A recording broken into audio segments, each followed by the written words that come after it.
The garden, the curtain, and the cross. A very long time ago, right here in this world, there was a garden.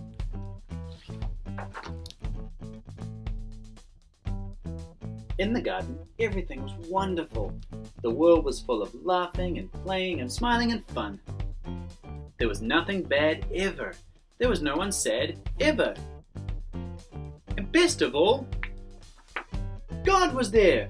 Hello, Adam. Hello, Eve. He made it all. He was in charge of it all. He loved it all.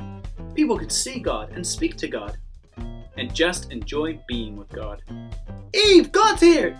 He wants to walk with us again. How cool is that? Yay! I bet he's going to be even more amazing than yesterday. It was wonderful to live with God. But then, one day, the people did a terrible thing. They decided they didn't want to do what God said. They decided they wanted a world without God in charge. God calls this sin. Sin spoils things. So sin has no place in God's wonderful garden. God said to his people, "You can't live with me in my garden anymore." And he sent them outside. To show the people they had to stay outside, God put some warrior angels in front of the garden. The angels were like a big "Keep Out" sign. Now, things were sometimes bad and people were sometimes sad, but people still kept sinning because they didn't want God to be in charge. So no one could come into God's wonderful place.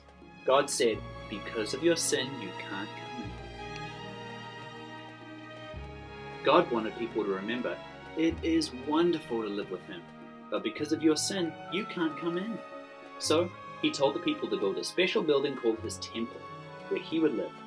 In the middle of the temple was the most wonderful place in the world, the place where God was, with nothing bad and nothing sad. It was very exciting. But then God told people to put a big curtain around this wonderful place. The curtain had pictures of warrior angels on it. It was a big "Keep Out" sign. For hundreds of years, the temple curtain reminded people that God said, "It is wonderful to live with him, but because of your sin, you can't come in."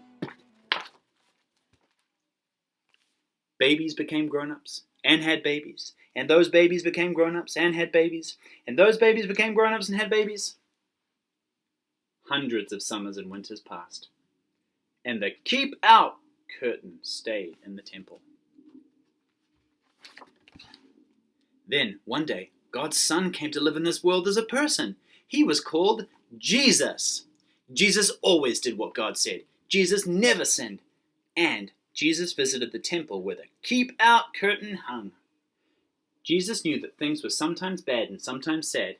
Jesus said that God had sent him to open the way back to God's wonderful place, where there would be nothing bad and no one sad. But people still didn't want God to be in charge, so they decided to put Jesus on a cross to die. It was the most bad thing that had ever happened. It was the most sad day of all time. But Jesus had a plan. He had always planned to die on that cross. What a strange plan. Why would God's Son plan to die? On the cross, Jesus took our sin.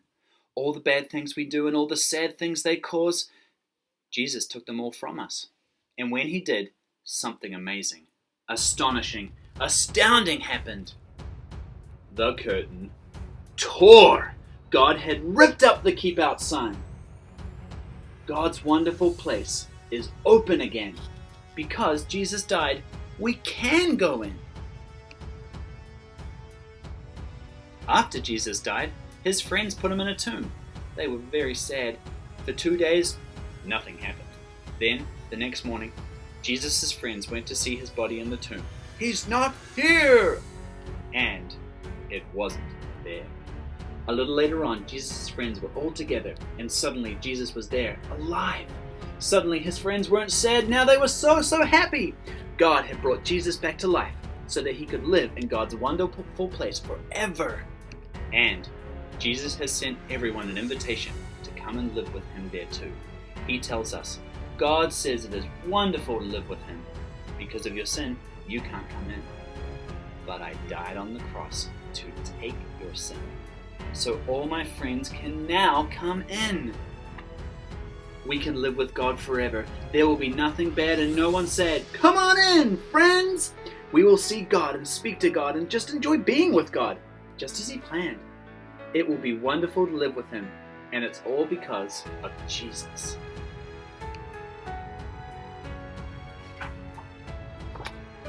We will say every day, "Thank you, Jesus. You're amazing." And you can start saying that today.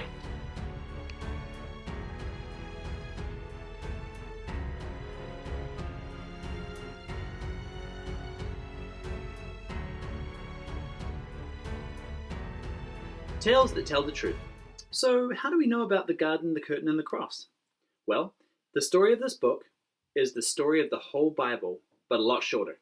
You can find the story of how God made this wonderful world and how it was spoiled at the very start of the Bible in the book of Genesis, chapters 1 to 3. The Old Testament tells us how God lived in the temple among His people and explains His plan to send His Son. The Gospels show us what happened when Jesus came.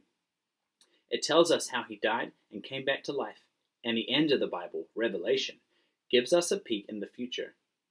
God's wonderful, renewed world.